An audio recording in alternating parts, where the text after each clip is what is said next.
আজকে একটা মজার ব্যাপার শেয়ার করি। এটা হচ্ছে একটা কোম্পানির কর্পোরেট অফিসের একটা ডিপার্টমেন্টের দুজন এমপ্লয়ি, একজন হচ্ছে মমিন, আরেকজন হচ্ছে কবি। মমিন খুব ভালো, সকাল সকাল টাইম মতো অফিসে চলে আসে এবং খুব হার্ড ওয়ার্ক করে এবং খুব প্রুডেন্ট পারসন, এবং সে রাইট টাইমে অফিস শেষ করে চলে যায়।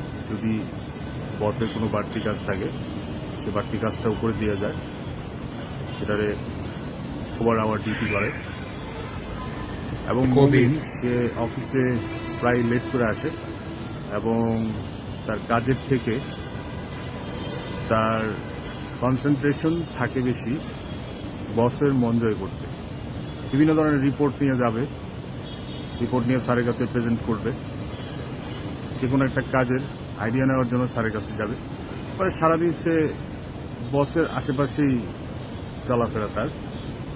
তো বস যখন অফিস শেষ করে বাসায় যায় তখনও সে বসের আগায় দিয়ে আসে, খোশ গল্প করে এবং বসের সাথে একটা ভাব জমায়, এবং সে ট্রাই করে বসকে খুশি করার জন্য। তো সে সারাদিন যাই কাজ করুক না কেন, সে 5-6 বার অবশ্যই বসের কাছে যায় এবং বসের সাথে কথাবার্তা বলে, বিভিন্ন রিপোর্ট নিয়ে শেয়ার করে, বিভিন্ন আইডিয়া নিয়ে শেয়ার করে তার সাথে।